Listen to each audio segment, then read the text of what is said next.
In my written APCM report, I have spent some time looking back over the past year at a few of the challenges of having not met together as Children, Youth and Families Ministry in person, but really trying to focus on the successes and the opportunities presented by having to evolve and innovate.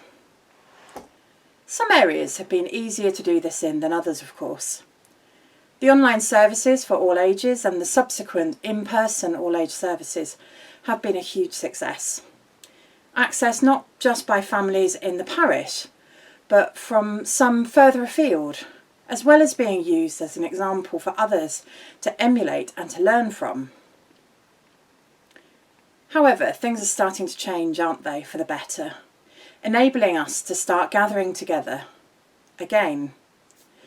Now, to be clear at this point, the return of children's and youth ministry activities in person is going to be slow and considered.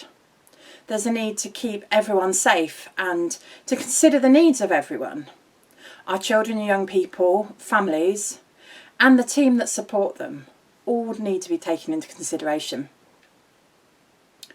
Now, this is not to say that things will just go back to being the same as they always were, because they won't be. They simply can't be. As a parish, we're considering our next steps, what Church Next will look like for each of us as we move forward as a family together. Children's, Youth and Family Ministry will be part of that moving forward. This is going to mean change. We don't know exactly what form that change will take at this point, but there will be some change as we move forward, building on what has been in order to build for the future, to build the kingdom. There are some things, though, that we do know, aren't there? We know that to staff and resource Children's, Youth and Family Ministry, we need people to come forward to commit to being part of it. Now, the team pre-COVID was already large, and I am so thankful to God for each person who has over the years been part of supporting our children, young people and families to grow and develop as followers of Christ. The need for adults to lead and to model and to build relationships with our children and young people continues to be a real need.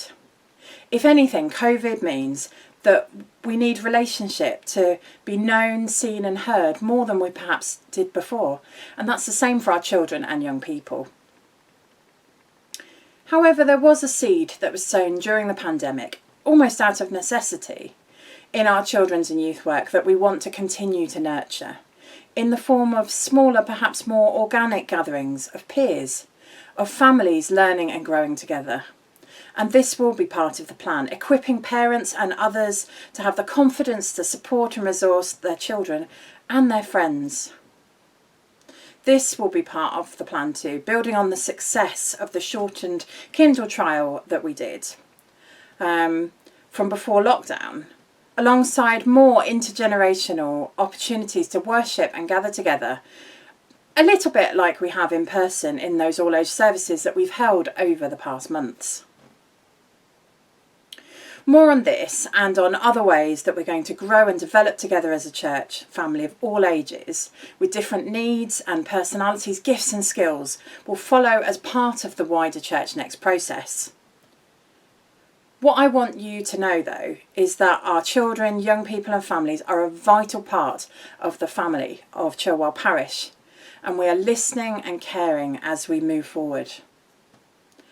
Different people, of course, will be in different places with different things, and this is okay, but let's continue to seek God together as we seek to grow, knowing, loving and following Jesus together. It's perhaps going to be tempting in this time to see church as just another thing to squeeze back into our increasingly busy lives. But of course, church isn't simply somewhere that we go to, but it's who we are as a family together. I'm looking forward to seeing where God leads us and our children and young people in the coming year, as we seek to grow together, loving and following Jesus as a family.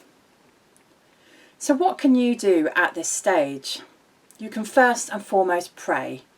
Pray for our children, young people and families to thrive and flourish in the coming months, because it's a difficult season. You can pray into what God might be calling you to be doing in this new season, to continue where you were serving before, perhaps changing direction, or maybe just offering into something new. You can listen prophetically to what God might be doing in our midst and to share that with us. Share with us what you're hearing.